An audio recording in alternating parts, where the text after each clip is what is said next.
Good evening. This is Matt Mosley with Big Pig Energy. You're here live with me and the old Queen Bee from Saline County. We'll run a few short tonight. Coach is going to be joining us a little bit later. Danny Beeson's running a little bit behind. Hopefully Grant Cook will join us later on. He is at the basketball game on the hill tonight. So we're hoping to get him on here in the next 30 minutes or so. Going to go ahead and dive into this real quick. Tonight Arkansas played UNC Greensboro at home, and Fayetteville was an ugly basketball game. I was having having some serious Hofstra, just gut I was feelings. there for Hofstra. It was hot garbage. I was not a happy camper in the first half. We didn't look good. They weren't turning them over. We weren't shooting the ball well. We kept firing 3-pointers up, and I'm like, we're taking quick shots. I would very much not like to be on that wall in that locker room at halftime, because I guarantee there was paint falling off the walls. Oh yeah. Musk was, you could tell he was about ready to lose his mind. Lost Trevon Brazile. Don't know the status of his injury. They said a high ankle sprain, but I watched it. It looked like a knee to me. Yeah, he was cutting sideways with the ball. When he did, his knee buckled, and it did one of these lateral shifts. Generally, I've been around stuff like this a lot. 9 times out of 10, it's a knee injury. He came back out in the second half, fully dressed, full warm-ups. It did appear he had a knee brace on underneath his warm-up pants. Don't want to speculate till the university put something out, but it didn't look good. Arkansas won 65-58 tonight. Nick Smith Jr., I mean, that guy, he took over in the second half. 22 points, 4 rebounds, 3 assists. Went 6 of 14 from the floor. Shot 9 of 11 from the stripe tonight, which was huge. I think the free throws were the difference maker in this ball game tonight. Had 2 guys in double-double. Mekhi Mitchell went 13 points, 14 boards, 4 of 5 from the floor. Devo went 10 points, 10 rebounds, but he was 3 of 13 shooting. And then Anthony Black chipped in 11 points, 5 rebounds, 2 assists. They didn't shoot the ball well tonight, 33.3% from the floor. 3-point percentage was absolutely abysmal. They shot 16% from 3 tonight. I was to the point in the first half, I was ready to start screaming at the TV, stop shooting threes, just start working the post. I think we had 28. I get that. I think we had 28 or 30 points in the paint tonight. They were 78.8% from the stripe. We did not turn the ball over like we have in the past, especially like the last game. They were really getting after San Jose State, especially in the second half. Last Saturday, the pressure was really getting after the guys from San Jose State, and they were causing a lot of mismatches, a lot of speed problems. It seemed tonight that the things just weren't flowing correctly right from the start, and it just kind of continued that way. But this team's gritty, they're gutty. They got it out and ended up winning this game despite only turning over Greensboro I think 9 times tonight. They turned us over. Actually, the turnover percentage was flipped the other way. We turned the ball over 12 times. They turned it over 9. So I'm not unhappy that we won. I just didn't like the win. I think it was ugly. I hope they clean it up, because we got Oklahoma on Saturday at the Box Center in Tulsa. We lost to Oklahoma last year. I do not like losing to teams from that frying skillet of a state. I got a lot of friends in Norman, and I hate to have to listen to them 365 days a year when they beat us in something. Coach Kelly, I know you're trying to join, man. We'll wait till your video gets working and we'll get you in. Is it not working? Well, I can't see you. Oh, hold up. Looked like it was working. I don't know how to make this. Oh, wait, I got an idea. Coach Kelly is coming to us live from an undisclosed location. Yeah, I had a lot of stuff going on today. Went a little long up here in Northwest Arkansas. All right. There we go. Riding down the road. Oh, he's getting chauffeured. Looky there. All Yeah, right. So, my bride's a good woman. hey, shout out to Coach Kelly's wife. She's a great lady. We appreciate her taking one for the team and I letting like Coach this. get Yeah, with us tonight.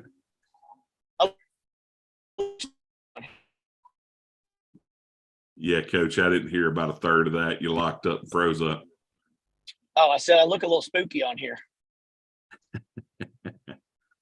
Well, let's dive into a little Liberty Bowl preview, Coach. I mean, you were in Northwest Arkansas today. The news coming out of late, we were going to get into the Liberty Bowl first, but I think we got to talk about Barry Odom taking the UNLV job right off the top. I mean, I know there was speculation on Friday and Saturday.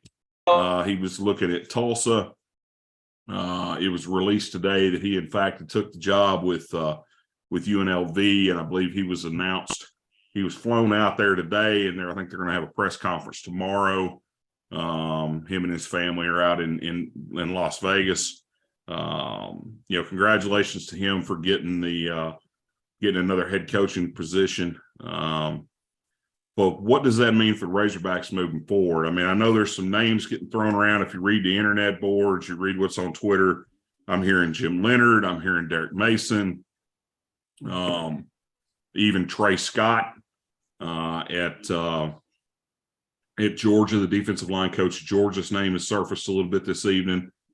I feel like it's kind of one of these moments, like it's going to be a pivotal moment for Sam Pittman and this coaching staff, making the right hire for this defensive job. Yeah, I think you're right. It's very pivotal. I mean, for the expectations to be 9-3, 10-2, and to go 6-6, anything that happens in this program right now is huge. This is one of those times I'm glad the SEC pays coordinators well, because people that we wouldn't think maybe we could get from Big 12, from Pac-12, might be applying for jobs here or contacting Sam Pittman. I think Pittman, and no offense, it was kind of happenstance from the way I understand that we got Barry Odom in the first place. I think this time you'll see Pittman go through a better process, do a better vetting, and make sure, because of this, when he first got the job, he was all jacked up, excited, and you're just wanting to get somebody and get started. Now he sees how important this position is. He heard the rumors. He hears from social media, whether he says he reads it or not. You can't not hear it because all your people are telling you. He realizes how crucial this is, not just in the Razorbacks' immediate future, but I think probably his too. And not that he's in danger of getting fired or anything like that. But you can't go 9-3 or 9-4, 6-6, and take another step backward and expect it to be all smelly and roses. So I think that's what's going to happen. You're going to see some really good candidate names, because going to the SEC is a better job, and you're going to get paid better too. So we're going to have our pick of a lot of guys.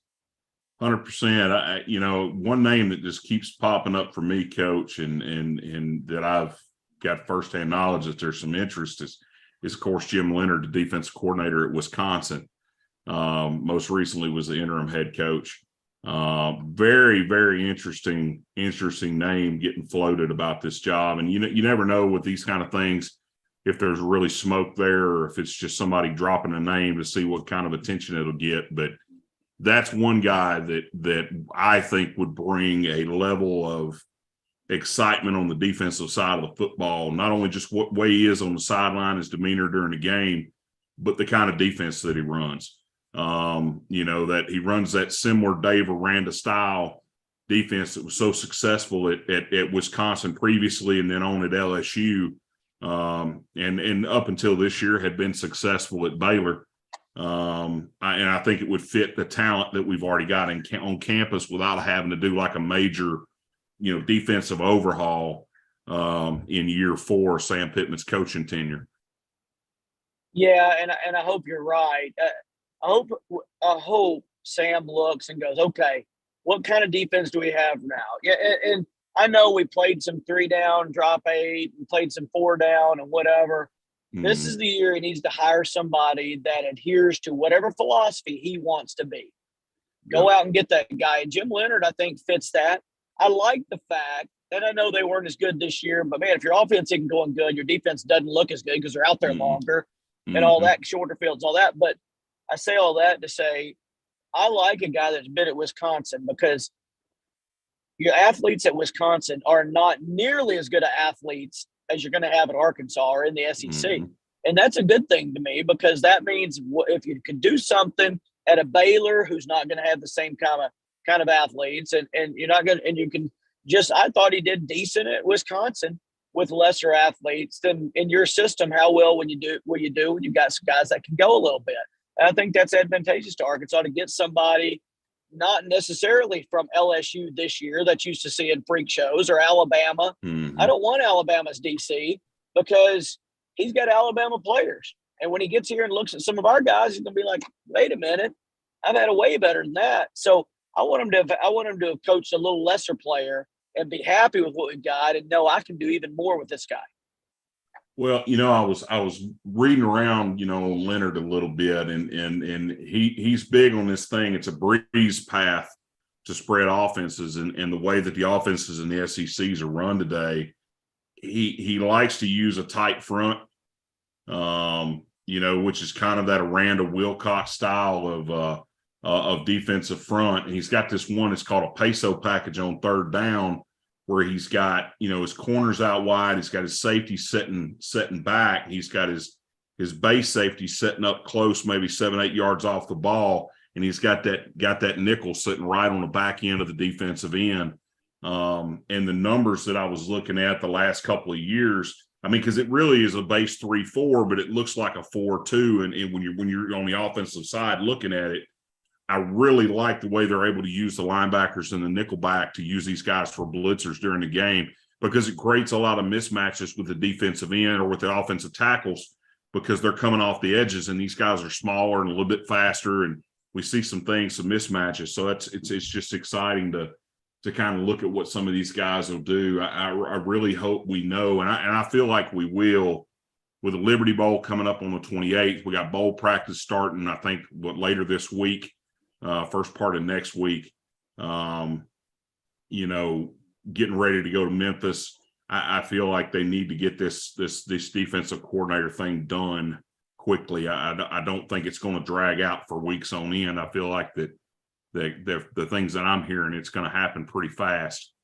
We could hear something by Saturday, is the way I was told this afternoon. Real quick, I want to give a shout out to a couple of guys. We had 6 Hogs named to the coaches All SEC performers for the year. The most Razorbacks selected in over a decade. First team, Ricky Stromberg, Drew Sanders, and then Jake Bates, our kickoff specialist. Second team, Rocket Sanders, Bumper Poole, and Dwight McLaughlin. And then shout out to Pooh Paul. Chris Paul Jr. made the second team freshman All-American for College Football News. A little award action for the Razorbacks. I was real excited to see that stuff come out today. We're going to get into the transfer portal conversation in a little bit. We'll talk about guys that are staying, some guys that may be going. But I want to get into the Liberty Bowl real quick. December 28th, 4:30 in the afternoon, Memphis, Tennessee. I'm a little bummed. I was kind of hoping they were going to come to Birmingham this year. I wouldn't have to travel, but it's looking like we're going to have to make a trip up I-22. Facing Kansas for the first time since 1906. This is Kansas's first bowl game since 2008. As it stands right now, Arkansas is favored by -4.5 with an over and under of 68. KU went 6-6 on the season. Started out the year like gangbusters. Started out 5-0. Ended up finishing 7th in the Big 12. Second year head coach Lance Leipold. He's 8-16 at Kansas, but his overall record's 154-55. They rewarded him with a contract extension through 2029. KU's come along and made an investment guarantee to him. I think they're talking dumping $300 million into football facility upgrades. through stadium upgrades, and then also through facility workout room, for workout department, that sort of thing. And it's a sign that KU's got a renewed commitment to football. I mean, Coach, we got to go all the way back, and some of our listeners and people that are watching may not even remember this. It's been, 2008 since Kansas was even talked about nationally. I mean, that's the last. If you'll remember in 06 and 07, 06, I think it was, Kansas and Missouri were ranked number 1 and number 2 in the country. That's right. I mean, and that's 2006. That's not that long ago. And they went from the penthouse to the outhouse as a football team. Kansas did in a hurry. And now they've got, a coach that does things a little different, believes in them a little different, has done a great job with them. I think they're going to be, honestly, a little more hungry because they haven't been to a bowl game. Mm-hmm. This is their chance on a national stage. I think they're going to be a little more hungry. So I think Arkansas's got their work cut out for them, especially if you look, and I know you're going to talk about in a minute, who's in the transfer portal. Arkansas is without a defensive coordinator. I hope Arkansas, speaking of that, gets a defensive coordinator quick like you're talking about, gets this guy in, lets him go ahead and work these bowl practices, and get one game under his belt to work with them. I mean, how much of a benefit would that be going into next year, going into the spring? Get to know your guys, get them to know how you are on the field, on the practice field. So I think that's vitally important to building. So I hope they do a good job and get that in quick. KU won the first 2 games of the season. They started off 2-0 for the first time since 2011. Their first opening conference win since 2009. They went 5-0 right up to got up to 19th in the poll, which is the first time they'd been ranked since 2009.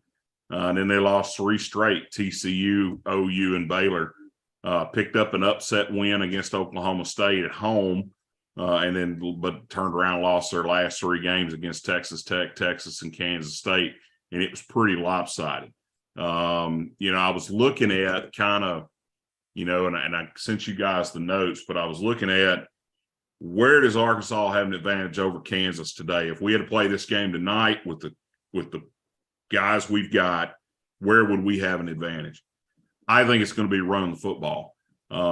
Kansas is the only defense I could find in the bowl portal right now on any of these bowl games that's got a worse total defense than we do. They're 121st in total defense. They're 116th against the run, 103rd against the pass. They're 124th on third down, and they're 119 in points allowed for the 2022 season, which to me, and then Coach, I'd love Coach Brooke, if you want to kick in on this too. I think this gives an opportunity for Rocket Sanders, for AJ Green to eat and have a big day, KJ to have a big day running the football. Because, we're going to talk about the guys that we've lost in the portal. I mean, I'm looking at the roster right now. I don't know who's going to start at wide receiver, and we, losing Keytron Jackson yesterday to the portal. Jaden Hazelwood's not going to play in the bowl game. He's declared for the NFL draft. We don't know what Matt Landers' status is right now. So is he going to play? Is he not? It's all kind of up in the air. So there's a good chance we're going to see 3 to 4 new receivers that really haven't played a whole lot of snaps this season. Who are our options? Who do we have? I mean, well, if you take Matt Landers off the table, you've got Bryce Stevens that's played. You've got Jaden Wilson that's played. And that's it. Isaiah Satanga played a little bit late. And then after that, you've got nobody with any significant snaps. You get down into your recruiting class. You've got Quincy McAdoo who's playing corner. And you got Sam Mbake, who hasn't played any at all this year. I don't even think he's been on special teams. So I mean, it kind of gives us a picture of, and I hate to say it like this, like what's the offense going to look like next year? Because there's so many pieces that were on this team this year that aren't going to play in this game. There's questions about the offensive line, who's going to play, who's not. I feel pretty confident Ricky Stromberg's not going to play. So it means we've got to break in a new center, which means they're probably going to have to move Brady Latham over to center, which means we're going to have 2 new guards because I don't think Bo Limmer's going to play. So And then does the two senior tackles play? Do they decide, hey, do I want to shut it down and get healthy and get ready for the combine in March? Or do I want to go out and play one more game as a Razorback? Because Dalton Wagner's out of eligibility. Luke Jones has an option to come back if he wants to, but I think his draft grade is probably going to be high enough. He might not get drafted, but I do believe he'll get signed by somebody if he wants to play in the NFL. We're at that time of the year, like, what do we do with our front five? Because we literally could have 5 new offensive linemen playing on the 28th. If we have 5 new offensive linemen playing on the 28th, we're in a little bit of trouble. I don't care how bad Kansas is on defense, because the way fronts move around now and the communication you've got to have, I mean, that's something that takes spring ball. It takes the first few games of the season to be able to communicate effectively, the change in the fronts and who you're going to block. And then God help you if you go fast tempo, trying to do that at the same time. Our guys said they struggled this year when they went fast tempo, the ones that have been together. So, man, that's going to be tough. Losing the receivers is tough too. I think our best bet is to line up and run regardless, probably. I think you're right. But, man, losing Jackson, Hazelwood, and Landers, goodness gracious, that's tough. And I don't know if Jalen Daniels is going to play for Kansas, and I kind of hope he does, because I like watching him play. And they've got a real good running back that averaged over 6 yards a carry too. And man, I just think we've got our work cut out for us. You take away the best receivers and a few of those offensive linemen, and the offensive linemen being the most important, you take them out of the game, it's a struggle. The good news is it gives us a chance to work some inexperienced guys and give them a game before we get started next year.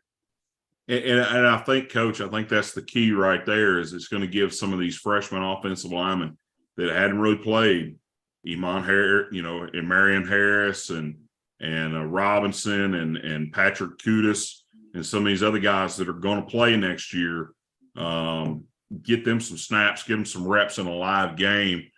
God willing, we get out of there, nobody gets hurt, we don't have any injuries, but the main thing is get these guys some snaps. Now, my understanding is, Coach, Jalen Daniels is available. Now, I've got some connections in the KU program, and I'm still trying to find out for sure if he's playing or not. I'm leaning towards that he's going to, because they're not very good without him. He's like KJ. He makes the offense go. When they don't have him, they're not the same football team. When he went, and the thing about him that I really like about that kid's game is he's very efficient with football. 115 of 175 passing this year, 65, almost 66% completion percentage. Some of those drops were on the receivers, but 1,470 yards passing, 13 TDs, only threw 2 interceptions this season. Had some injuries. He was got knocked out of the TCU game, missed the game against Oklahoma. The running back you were talking about, this kid came on the scene last year against Texas down in Austin. Just absolutely blew Texas's doors off in Austin. Devin Neal, great kid, great example of a good, solid young man. Had some great success this season, carried the ball 171 times for 1061, averaged 6.2 yards a carry, scored 9 TDs. He also caught the ball 19 times for 160 yards. Receivers wise, they've really got 4 primary receivers at Kansas that they focus on, and these guys got 1,800 of the passing yards on the season. Number 2, Lawrence Arnold; 11, Luke Grimm; 83, Quentin Skinner; and number 89, the tight end, Mason Fairchild. They like to use him in an H-back position or off the slot as a safety valve for Daniels on the flat. Like I said, 132 catches between the 4 of them, 1,852 yards and 19 TDs. On the defensive side of the football, there's really only a couple of guys that really just jumped out at me on tape. The leading tackler for Kansas, Kenny Logan Jr., number 1, he's a safety, had 96 tackles in the season. They do like to run some pretty creative blitz packages, run a real similar defense to what we've run in the past couple of years. Kind of going from a 3-man to a 4-man, doing some creative stuff with linebackers. Number 15, Craig Young, and number 47, defensive end Lonnie Phelps. got 11 and a half sacks between them. You know, going from the bowl game, going into the portal, and this kind of goes hand in hand. I mean, as of now, we've got 17 names in the portal. The biggest ones that, you know, jump off the page, Malik Hornsby, obviously, Keytron Jackson yesterday, Miles Slusher, Warren Thompson, James Joyner, a kid from Parkview that I really, really liked. I was hoping we'll get some snaps this year. And then Reed Bauer. And then we've had a couple of opt-outs, Drew Sanders, Jaden Hazelwood, and pretty sure Ricky Stromberg's not going to play. Coach, when you're going into a game like this and you don't have – I mean, we don't have backup quarterback essentially. You know, you've had a banged up KJ Jefferson for the last 6 weeks of the season. How important? I mean, the offensive line. I mean, I'm kind of worried about the game myself because I'm like you. If we don't have a good offensive line, I'm worried about KJ being able to do what KJ normally can do. Yeah, and you know, number one, I think it's good that when he announced he was coming back, that probably gave a little spirit to the guys and may keep a couple of offensive linemen there to play in this game that while we're thinking about not. We've got that going for us because they seem to genuinely like him and probably, you know, hey, let's get the band together one more time. So we may save one or two to play in the game because of him. So that's a positive. But you're right. If we don't have an offensive line, you know, and the run game is suffering and we just get in third and longs and he's got to throw the football, we have never been as good when he's got to just do that. And at the same time, we can't expect him to just line up and go get beaten to death like he has in the past. I mean, he's got to be smart when he runs and get out of bounds and those kinds of things. But at the same time, when he draws back the pass, what kind of confidence does he have? Knowing Matt Landers isn't down there, knowing Jason Hazelwood isn't out there, knowing Keytron Jackson's not out there. I mean, it puts doubts and thoughts in your head. I mean, there's a lot of things they got to work through. The coaches are going to have to be as good a psychologist this next couple of weeks as there are football coaches, to be honest with you. But I'm hoping the KJ spirit will help them keep a couple of those guys as offensive linemen because, you know, again, you don't have those guys. We're going to get second longs, third and longs. We've not been good with all those guys, let alone without those guys. So it's going to be interesting to see. And at the same time, if KJ if the coaches are smart, they'll put in some quick passing game. I mean, just some not drop back there and look for 10 minutes, but drop back there and know who you're going to throw it to on the slant to the right or the curl to the left before the ball's ever snapped. Or it could be a long game. Well, you know, looking at the offensive line, and I was looking at, you know, kind of what we're going to have for next season. You know, we picked up a pretty good sized commitment on Monday, first portal commitment of the season, Joshua Braun. 4-star for the Gators in 2020. Got recruited by Pittman when he was at UGA. This kid's 6'6". His measurable from Florida's website says 335. I looked at the video of him. The kid looks more like about 350. He's a big boy. I think he figures to be a pivotal addition to next year's offensive line.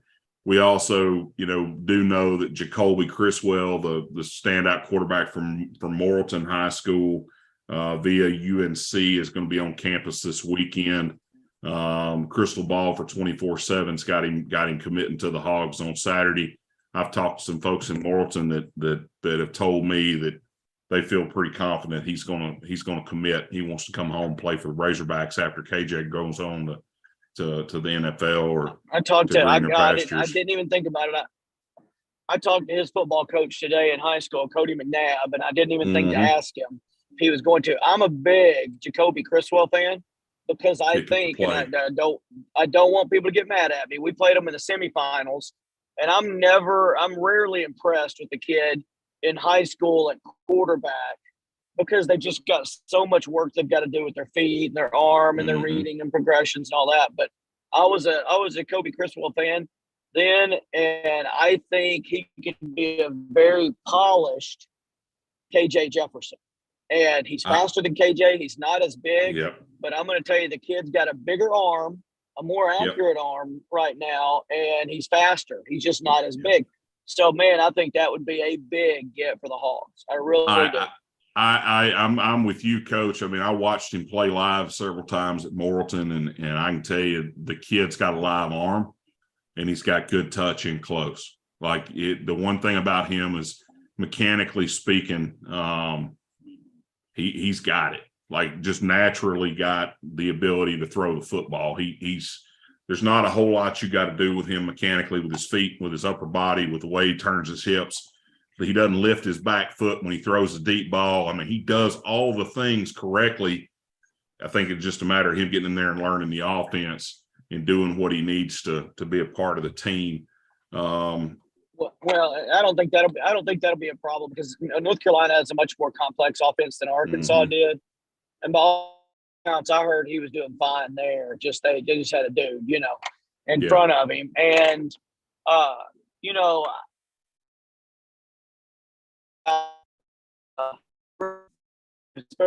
AJ's coming back. Just learn how to go through life as a Razorback and as a quarterback. And I hope he's willing to sit down for another year behind KJ, or because he's a good kid. And when we played those guys, usually a quarterback, you can look and go, hey, we've either got to stop him from running the ball, these running quarterbacks, spy him, or stop him passing. He had 300 yards passing on us and 200 yards rushing in the same game. I mean, 500 yards by himself. And we beat them, but it was a high scoring game, and it was something. But that all said, that would be a big get. I hope they get him. And I love the kid. After the game, the kid came to me and said nice things. He didn't have to do that. I just thought this kid's got it all right now. So hopefully he's a guy we can get. Yeah, he's one that I'm definitely keeping my eye on through this whole portal situation. Hey, and I want to get y'all's opinion on this. I mean, what do you guys see as some urgent needs for next season, player-wise?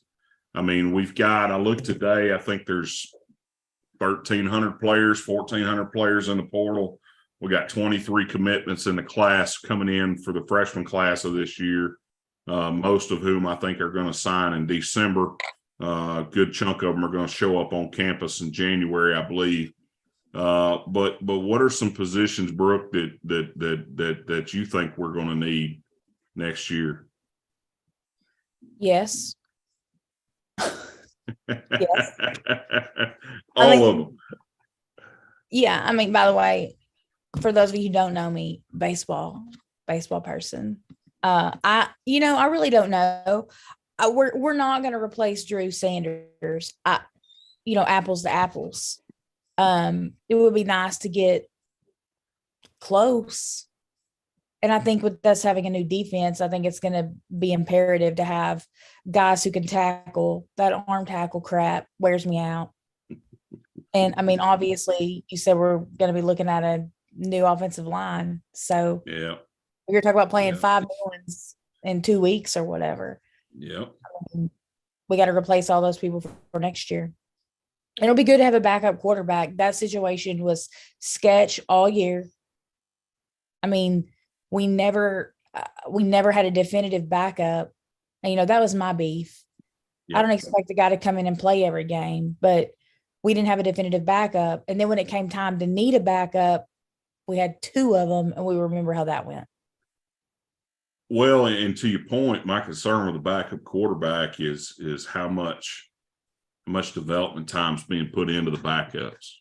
If they're left to their own devices and they're just throwing and doing soft toss and whatever, but how much actual mechanical development and how much film time, how much study, because by what I saw on the field, it looks like they put all their eggs in the KJ basket. Absolutely. And didn't put any eggs in the Malik or the Cade Fortin basket and just expected them to come out there when they got called on, and all of a sudden you're trying to cram, and it's a bad example, but you're trying to cram 5 pounds of shit in a 2-pound sack. And it looks like that when it comes on the field, and that's the view that, as a fan, as I'm sitting there watching Malik Hornsby and I'm watching Cade Fortin, they look lost. They look like they didn't really know what to do or where to go. And it just the preparation part of it through the season didn't look good to me. And that's the one thing that concerns me. That's the only thing, Coach, that concerns me about Jacoby Criswell coming to Fayetteville is there going to be an amount put to him to get him ready.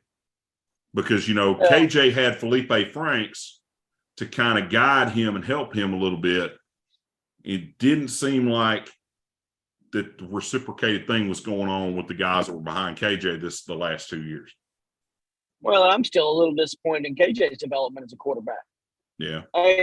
Part of development is teaching them, number one, what your clock is in your head to get rid of the ball when you're back there. Number two, when you run, get out of bounds because you're too important, or get down instead of running over everybody. I mean, it's cool to run over, buddy. Ask Josh Allen. I mean, they almost lost him for the year because he just keeps running over people. Well, we've asked him to get down. You're the coach. Tell him to get down, or you're going to take him out and put somebody else in. He'll get down then. And then his development, though, as a pocket passer, I was disappointed that it didn't get a little better as the year went on. And then, like you say, look at the backups. If you're going to allow him to run the ball or call him for run the 19-time game, especially in the SEC. And Matt, you and I have just heard that all year. You get those two guys in, it looks like they were schools and having the Arkansas this year. They were all. Y'all gonna have to forgive us, coaches. They were halfway ready. So, can you still hear me? Yeah, I got you now, Coach. Oh, okay. So the development of the back walks in and understands football and offense better than those guys right now. Yeah. Well, Coach, what do you see as urgent needs for next season? I mean, if you were going to build this team out of the portal, I mean, knowing what you know about football and seeing what's out there, I mean, where do you go? I think B had it right. Yes, all of it. I mean, think about it. If we kept our offensive line, the ones we kept, we feel that's our strength. But if we're losing them all, you got to replace all the freaking offensive linemen. Because that's who we are. If you looked at our D-backs, you'd say, man, we got to get it better at D-back. So we need D-backs. You start looking, you're losing Drew Sanders. Well, we better. I mean, that's our best linebacker, maybe our best defensive player. We got to get better there. Look in the portal at our receivers or who's going to the NFL. Well, we need receivers. I mean, gosh, we need everything except running backs. We're good there, I think. So far. I mean, we did lose a couple of younger guys. I mean, Javian Hunt, James Joyner. I mean, James Joyner's one. I'm gonna be honest with you. I'm a little partial. I saw the kid live. I looked at him on the field. I'm not gonna put him he wasn't like DMAC good, but the kid could play, and he could play at an SEC level. And to see him not get any snaps or and I don't know what they told him to get him up there, but. To see him not get the opportunity, it just kind of was like, but I mean, we've got a good one in DeBinion. We got a real good one in AJ Green. You're going to have Duke Johnson coming back next year off another knee injury. You don't know how he's going to be. Of course, Rocket Sanders is coming back next year after going 1,400 yards on the season. Shout out to the SEC coaches because there's got to be some guys that have got an extra grind with the Razorbacks because how you put Devin A-Chain on the first team and put Rocket Sanders on the second team is completely backwards and beyond me. That one I didn't understand. Danny, we're glad you joined us. You get here when you can. I mean, I know, millennials and schedules, y'all just do your own thing, but what do you think are some needs? I mean, what if you had to pick one position on this team that you think we got to focus on this in the portal? What's it going to be? Defensive coordinator. See, if you would have been on time, you would have heard us talking about that about 20 or 30 minutes ago. Well, some of us work for a living. Just kidding. I mean, I feel like I hopped on here a little late, but I heard you guys talking about everything, which really makes sense right now. My biggest concern is backup quarterback right now, just because if KJ does get injured at any point, I am not super hopeful in Fortin. I don't know. I feel like we played with a lot of injuries this year, and we kind of proved that we could make it work everywhere but quarterback. Like that was, if KJ wasn't in, we weren't winning the game. Yeah, I'm concerned. about the bowl game at quarterback position because, like we talked about earlier, if the offensive line is, and I hate to say piecemeal, but it really would be if certain guys don't play. Especially if you tackles don't play. If Dal Wagner, Luke Jones don't play, I really got concerns about what's going to happen up front, and what we're going to be able to do, and how much of the offense we're going to be able to run. But the running back room looks great. We need a quarterback. We need some receivers. I would say we need to look at a tight end in the portal. Somebody that's a veteran. Because you're losing Trey Knox. Got a couple of the guys that haven't quite developed, and you hadn't seen them take that next step and be able to, be productive and, be major contributors. Really think we need to look at tight end position. The only side on the defensive side, I'm not really worried about the defensive line as much because I think there's a couple of guys that are probably going to come back, like Zach Williams will probably come back. We're going to get Landon Jackson back. We got to find somebody in the middle. If they're going to, especially if Jim Leonard comes, we're going to need a big guy in the gut right there in the middle. And I'm talking like one of these Jordan Davis type guys, somebody that's 6'5", 6'6", got a motor, long arm, big body, can go, 2-3 downs a series without much of a blow. That attracts two guys all the time. But, the linebacker position, I'm going to be honest, I'm not that concerned about linebackers, Coach. Pooh Paul showed me a lot. Jordan Crook's got a heck of an upside. I'm really excited to see what Caden Henley and Manny Powell are able to do once they get some opportunities. And then we got a couple of young linebackers coming in that I'm really excited about in this new class that I think will get some opportunities. I mean, we might need to add one veteran linebacker, but I really think we got to get another, depending on what Dwight McLaughlin does, we need to get another corner to kind of match him on the other side of the ball because we really don't have anybody over there. And then we're going to need to get a safety. We really don't have a strong replacement for Slusher in that nickelback position, so we need to pick up another safety. There's been a lot of discussion on Twitter and other internet sites, and I'd love to get your guys' opinion on this before we get into the next subject. But current state of the transfer portal, I want to hear what your guys' thoughts are about this. I specifically want to hear Coach's too, but I want to go Brooke and to Danny first. What do you guys think about the way this transfer portal operates? I mean, I'm a little more old school. I like having signing day and transfer day all there together. But it seems like this transfer portal thing it's just a wild, wild west. There's all kinds of crazy stuff going on. We saw it last year. Blitnikoff award winner from Pitt all of a sudden goes in the transfer portal, gets a bag, NIL money, and goes out to California to play for Lincoln Riley and USC. I get it's free agent. It's essentially free agency without the players union. But what do you guys think about this transfer portal stuff? Don't speak all at once. Well, I thought you asked for them first. I asked the ladies first, and they're just kind of. Me, staring. I'm like, is it spring yet? So She's waiting on baseball. I'm waiting on baseball. I mean, the portal in all of the, of all the sports, it's still new and different. I mean, we picked up some good guys. Well, the receivers were losing. We picked up some good guys from the portal, and I hope that it's kind to us this year. But, at the same time, it giveth and it take away. So we'll see. It's still weird that college kids are getting money and that turns where they go to me, but it's the new thing. It's what we're doing. Yeah. I mean, I kind of think it keeps things exciting. I do think that it kind of, like, I hate it when people go somewhere for a year and then transfer out, whatever. I feel like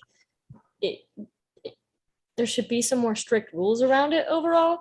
But I mean, I kind of like it. I like who all we got from the transfer portal this last year. I think that it can't really hurt us all that much this year. I feel like it can really benefit us, but it's kind of, I was stressed about it at first. I'm not really stressing about it anymore. I don't know if it was you earlier, Matt, that tweeted, there's a lot of people that are going to enter the transfer portal and stay there. And that's been my main thought, is like, a lot of these people, like, where are they all going to go, Hey, real quick, Coach, before you answer that question, Jim Leonard just put out a tweet. I don't want to read this real quick. It's meant the world to me to be able to pour my heart and soul into UW football program over the last 7 years. After discussions with my family and Coach Luke Fickle, I will remain the DC through the bowl game, but no longer be a part of the staff after the conclusion of the 2022 season. It's been an honor to coach these young men, and thank you to the fans that supported us all the way on Wisconsin. That's the guy. I'm calling it. You guys can roast me later if I'm wrong. I think Sam Pittman's got. I think Sam. Oh, I know you will. You will absolutely. You do it all the time. I want Jim Leonard. Like, I'm on the Jim Leonard bandwagon, Coach. Like, I can't. I love this guy. I love the way he coaches. I love his mindset. I love the philosophy he has on defense. I specifically love that he comes off that Dave Aranda tree, because I've always really liked Dave Aranda's defense. So just wanted to throw that out there real quick. That just kind of made my heart swell up a little bit. I got a little excited. Before I go on my rant about the portal, let me first say Danny said, where are all these guys going? That's one of my things about the portal. Last year, I don't know what this year's numbers are, of the number of kids that went in the portal in FBS, what percent do y'all think got a scholarship at another FBS school? Of all the kids that went in the portal, what percent? Give me a number. Matt, give me a number. What percent? The ones that got them, or the ones that were still in the portal? Nope. Ones that went in the portal, what percent of those guys, 1,600 of them, 1,500 of them, got scholarships at another FBS school? I think I read the other day it was like 20 something percent, 18%, something like that. Because there was a bunch still. There was a bunch of them still left in there last year. 12%. 8. Wow. I was gonna say 8. 8. Okay, now think about that.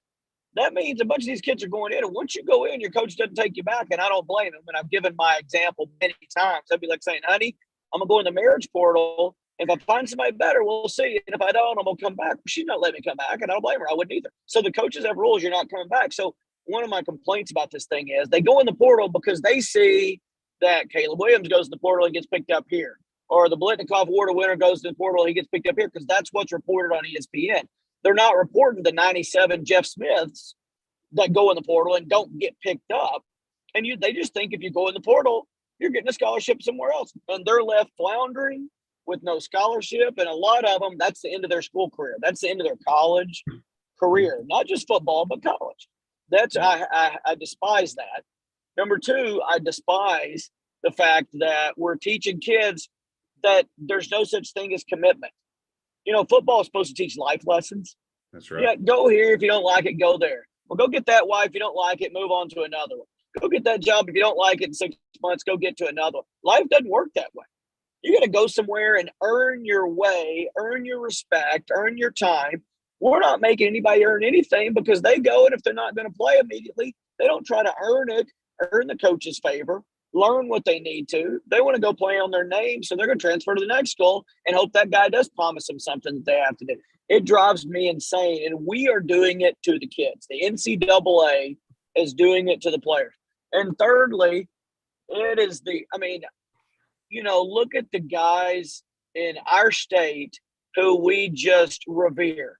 Keith Jackson, Steve Atwater, guys like that went to the University of Oregon. We revere them not because they came 1 year, because they came, we know what they did. They played 4 years. They poured their heart out, and people grow to know who they are and love them and stuff like that.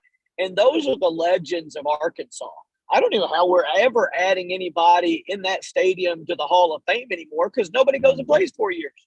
It's insane what we're doing. And it's 50 times worse than the pros, because in the pros, at least they get a 2, 3 year, 4 year contract. and they're there for 3 or 4 years, what we used to have them in college. And in the NCAA, it's insane how much this happens and how much guys come and go. And I know there's supposed to be, you get one free transfer and then you got to file a hardship, but people are filing hardships. Mm-hmm. And I hate it. And last part of the rant, I'm going to go back to is I'm not a homer by any stretch. I pick the Razorbacks apart when they need to be picked apart. I tell it like it is. But that whole Devin Achane Rocket Sanders thing is the dumbest. I don't have any idea. Coaches should be embarrassed if they're the ones that voted for that. You got 1,426 yards and 6-yard carry to 1102 and 5.6. Rocket's almost a full yard better and 300 yards more. But not like he's running it 500 times for 100 yards more. He's a yard better in average. He's got 10 touchdowns to add to Devin's 8. He's got less receptions, 26 or 28, 36, but he's got more yards. He's got more yards, 271, and averages almost 10 yards per reception, and Devin is 5.4. There is no possible way that you can pick that other kid, because you could go, well, if he was off Bama's team, well, at least they won a lot of games, or Georgia's team, well, at least they're in the SEC championship. His team sucked. He was worse, and he's a good football player. Don't get me wrong, but his team sucked. They underachieved even more than Arkansas did. He had less yards rushing, less yards per rush, less touchdowns, less yards receiving, and less yards per reception. How in the world could they pick that guy over Rocket Sanders? I mean, when I read it, Coach, it gave off some serious, like, Steve Spurrier, D-Mac, Heisman vote vibes. Like somebody that we've ran it up on. And like, you know, Kane Liffin might have been the one that did it. I don't know. You know, because we just absolutely embarrassed him. You know, that there is a precedence for some coaches feeling like they're getting embarrassed and they get their feelings hurt. There is, I mean, but Steve Spurrier was the pettiest one in it. Yeah, he was the pettiest one in the conference back in the day. And if you embarrassed him, he would kind of cut your players in a poll vote in a heartbeat. But I wasn't real pleased with it. I mean, Coach, going back to the transfer portal discussion and the way this portal situation is set up now, it's my opinion that it's hurting high school recruiting.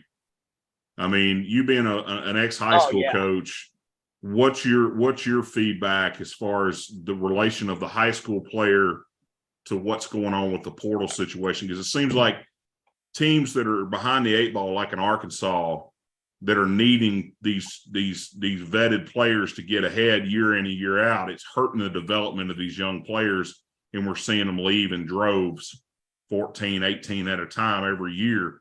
I mean, I was looking at the 2020 signing class the other day. We got 2 guys left on campus from that signing class. You know, we've lost 6 from the 21 signing class already this year. And I think we might lose a couple of more long term. But I mean, what is your feel as far as what it's doing to high school recruiting, especially in Arkansas? Well, you know, pre-portal, only 20% of all kids that signed with an FBS school finished playing and graduated from that school. Only 20%. That's pre-portal. That number is going to go down in the single digits easily. That means if we sign a class of 25, we're going to finish with 2 kids. That's embarrassment. Now, what colleges are doing, and because the rules are there, I don't blame the coaches because they've got to find a way to win or they're not going to have their $5 million jobs. But that said, they're going and you're like, okay, do I want an 18-year-old kid out of high school, or do I want a 21-year-old kid that already knows what college life is like, knows how to get his butt to practice, understands the game, the speed of the game, and I can go get somebody physically that can help me right now? They're going to pick that guy, and they are. And they are, it's hurting. And again, I'm not blaming them. That's what you got to do because that's where the rules are. But less and less high school kids are getting recruited. Coaches aren't doing as good a job because it's a whole lot easier to sit up in Fayetteville or in Austin, Texas, and look through some film and get the guy to come to you than it is to get on the road and go to Warren, Arkansas, or get on the road and go to Stephenville, Texas, and look for a kid and find a kid. And when we are a creature of convenience, if you make it easy for us to do, and you're going to give us a more physically developed 2 years older player or 3 years older player, we're going to take that. And that's what they're doing. It's killing kids coming out of high school. I mean, it's brutal on you. It's so much harder to get. It was already hard. It's so much harder to get a scholarship now. The only good thing, if you're looking for a good thing, is I do think it's going to make D2 and FCS football better, because a bunch of kids coming out of high school that would be FBS guys are falling down a level because those guys aren't being recruited as hard. Yeah, I mean, as a dad of a young player in high school, it's it's concerning to me. I mean, of course, we're going to the junior year this next year, but it's concerning to me with a young player that has aspirations. I mean, he wants to play Division I football if he's good enough to get the opportunity. Having gone through the recruiting process before and saw, like, because we were right with my stepson, we were right on the edge of when the portal started. So we kind of saw the beginnings of it, and he lost some scholarship opportunities at some Group of 5 schools that relegated him down to the Division II level because there was more money. Instead of having to take a PWO to be able to go where he wanted on our dime, he was able to go take that Division II opportunity and get most of his, not a complete scholarship, but get most of his school taken care of.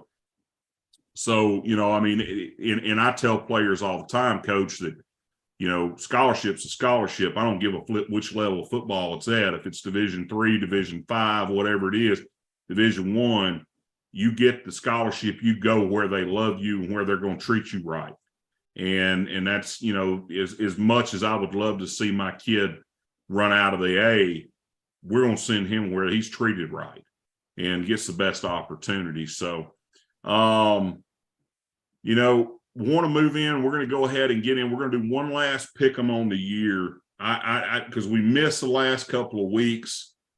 So what I'm doing is I'm wiping the slate clean. Everybody's got a 0-0 start. Did I win? Did I win? Technically, you did win. Whoa. Technically you did win. What or I didn't win. But as far as winning percentage, B actually had the best winning percentage. But she didn't come on until late. Hold on. Yeah. She got to have some more. It's a skewed number. You got to have so many. It's just like baseball. You got to have so many at bats to get my whole thing. Yeah, you can't have 3 at bats and get one hit and call the 333 bat. You know what? If you get a hit every time, though, you batted 1,000. Yeah. Not if you only batted once, you didn't. That's a fact. So here's where we're at. Okay. Shout out real quick. I want to give a shout out. Our broadcast partner, Mr. Greg Almonte, is dealing with a family situation. We want to let Greg know we're thinking about him and his family tonight. Greg, you're in our prayers. If you need anything, you know how to reach us. I'm going to get Greg's picks for the bowl games. We're only doing SEC games. We're not going to do any of the other ones. We're just doing SEC right now. And then at the end of bowl season, whoever has the best winning percentage, whoever wins the most games, you're going to get $100 of Matt's money. So I'm participating, but I don't get 100 of my own money. So if I win, you guys have got to buy me a bottle of bourbon. Okay. So we'll be square. Y'all can chip in together and handle it yourself. But here's where we're at. We're going to start right here. Las Vegas Bowl, Florida at Oregon State. Oregon State's favored by 10, over and under a 52. Brooke, who you got, the Gators or the Beavers? Oregon State. Barrett's here. These are actually going to be Barrett's picks. That's fine. Danny? I'm going Oregon State. Coach? I hate to side with the ladies, but I'm going Oregon State too. I'm going Beavers. I'm going Beavers all the way. I just like saying Beavers. Yeah, I picked up on the fact you like to say Beavers. After you said Yes. it 10 times. The Gasparilla Bowl. This is the only one that I like better than saying Beaver. Gasparilla That's Bowl. for real. Wake Forest versus Missouri. Hey, shout out to Hunter Yurchek's son. He committed today to Wake Forest University. He's going to play football out there for Wake Forest. So I want to give our athletic director a shout out right quick. Wake Forest at Missouri. Wake Forest is favored by 2.5, over and under 63. Brooke, who you got? Wake Forest. Absolutely. Danny, I'm picking Wake. Coach. Oh boy, I wanted to pick Wake Forest too, but I want to go against. I want to be on the other side of some. I'm gonna go Wake Forest too. Yeah, I can't. After the way. Nah, that- never mind. I'm going Missouri. Give Missouri. You would. Putting my money on Eli. After the way he behaved after they beat us in Fayetteville, I hope they never win another game. I hope he How gets did he behave? crabs and his arms are too short to scratch. I didn't see him. What did he do? He acted like a grade 1 tool after the game. That really didn't describe how it would to me. I mean, give me a visual. What did he do? I'll send you the video. You got to see the video. I got Was it he from a friend just of mine. excited? Was he just No, excited? it wasn't that he was excited. He was running his mouth a little too much. And again, I know him back from the Russellville days, and I don't have a whole lot of good things to say about him. We played softball against each other. Long story. Texas Bowl, Texas Tech versus Ole Miss. Ole Miss -4, over and under 69.5. It's the largest over and under we've got. Ole Miss completely crapped out after we beat them. They just decided to quit playing football. I think Lane was trying to get the Auburn job, and it just didn't work out. But Brooke, who you got? Barrett. Give me Ole Miss. He says Ole Miss. He says Ole Miss. You are not raising that boy right. Danny. Texas Tech. Thank you. Guns up. Coach. What's the line again? -4 to Ole Miss, 69.5, over and under. Oh yeah. I'm gonna go Ole Miss. Guns up. Texas Tech all day. They got a better run That's a defense. tough one. That's a tough one. Texas Tech's got a good run defense. Their front seven's pretty good. Gator Bowl in Jacksonville, Notre Dame versus South Carolina. Notre Dame's favored by 3.5, over and under a 52. Brooke. Notre Dame. God, Brooke, your voice got deep. Look, Danny. he sounds like a grown man up in here tonight. I don't even recognize it. Jeez. Danny. I'm going South Carolina. Ugh. Beamer Ball. I feel like you're being controversial tonight, Daniela. Yeah. I mean, I already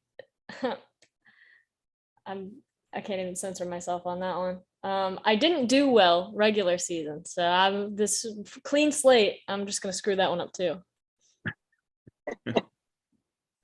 Coach. Do we know if Spencer Rattler's going to play? My understanding is he went in the portal. Notre Dame. Yeah, you're not beating touchdown Jesus in a bowl game. Sorry, Beamer Ball is going to die on in the Gator Bowl. Orange Bowl, Tennessee versus Clemson. This is the battle of the creamsicles in that putrid That's purple. literally an Orange Bowl. Yeah, I was going to say literally. I would be literally. The best part of this bowl game is that cracked out looking tiger mascot that Clemson has with the really methed out looking eyes. Scares me every time I send it to her. She doesn't like it. It freaks her out. No, Clemson and by Dabo Sweeney runs onto the field. He's gonna fall down one of these days, and it's gonna be fun. Look, I will die. I will shit and die twice. It will not be good. I will lose it. Clemson Okay, -7, over and under 64. What do you got, Brooke? Skip. Let me go somebody else. No. Let's go Clemson. Let me pick. Good pick. Danny? Tennessee. I've just got You're- beef against Clemson. You're on dope. My years in South Carolina, I want to see my friends sad. So Coach. Clemson doesn't have anything to play for. Their season's ruined. Tennessee's got a backup quarterback. I think he'll try harder. God, both these teams suck. Tennessee. See, I got to go with Clemson. I think the missing quarterback, missing hooker, is going to mean more than Ukulele transferring out. I think the freshman that they've got at Clemson, that kid's the truth. He's the real deal. He's better than the other guy for sure. He's very, very good. Really impressed with him.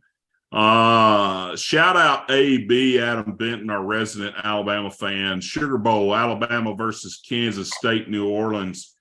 Bama -4 over and under at 54.5. Brooke. Bama. Bama. Danny. Kansas State. Daniela. You say- You lost your marbles. Did you say Kansas State? Coach. K-State. I'm with you, Coach. K-State all the way. I think Bama Oh, has with Coach, lost. but not with me. Come on. Nobody wants to be with you. Nobody wants to be with you, Danny. You lost all your games in the regular Kenny, I season. feel bad for you. Like you were only like 4 games over 500 on the regular season. So You know what? Some call me a risk taker. Okay. a risk taker. I think you play darts or twister with the picks. Is what I think. Going back to Alabama real quick. The last time they did not make it to the playoff or play in the national championship, 2010. Went to the Sugar Bowl, played Utah. Utah absolutely beat the dog crap out of them. Plus, 3 of their starting offensive linemen have went in the portal this week. They lost 2 of their starting wide receivers to the portal and their backup running backs in the portal. And there's rumors that Bryce Young may not play in this game to get himself ready for the NFL draft. So I think Bama may get beat. I think it's going to be ugly. Music City Bowl, Iowa at Kentucky. Kentucky -2.5 over and under 31.5. Brooke. Say Kentucky, Barrett. Mhm. Kentucky. Daniela. My roommate went to Iowa State, so she's got a lot of beef against Iowa. So I'm gonna go Kentucky on this one. Coach. I think it's going to be State and Georgia. 5-4, 5-4 Iowa. It's going to be ugly. Neither one of these teams are very good right now. Mississippi Uh, State, Illinois, I'm going. The over and LSU and under is the Purdue, lowest I've ever Kansas seen. and Arkansas. Do what, Coach? I said the over and under is 31. I've never seen a lower over under in any college football game. For a bowl game. For a bowl game. It's unbelievable how low that is. Yeah. There is an outside chance. I've heard that Will Levis may not play in this game. I've heard Chris Rodriguez may not play in this game for Kentucky. I just think Kentucky's got a little bit better athletes, and Iowa just is so abysmal on offense. I don't even know how they got into a bowl game. Peach Bowl. This is a playoff game. Ohio State, UGA in Atlanta, New Year's Eve. UGA -6.5 over and under is 61.5. Brooke, you got Georgia. I'm not even going to ask Barrett. I hate Ohio State. Danny. I'm gonna go with Ohio State. You would. You loser. Poor Danny. Poor Danny. Oh, me. Coach. Danny's like that kid at the end of the bench that you're all the chanting for to go in. They're like, Danny, Danny, Danny. And she goes in and they're like waiting for that 3-pointer and she shoots an air ball. Y'all did not have to Oh, do it man. like that. Come on. Ohio State or Georgia, Coach? Georgia. UGA all the way. Quest Bowl, Mississippi State at Illinois. Mississippi State -1 over and under 46.5. Illinois. I'm going Illinois too. Coach. Mike Leach loves the second half of bowl games. Mississippi State. Yeah, I'm going Illinois. Illinois runs the ball too good. Mississippi State lost a couple of guys to the portal that would be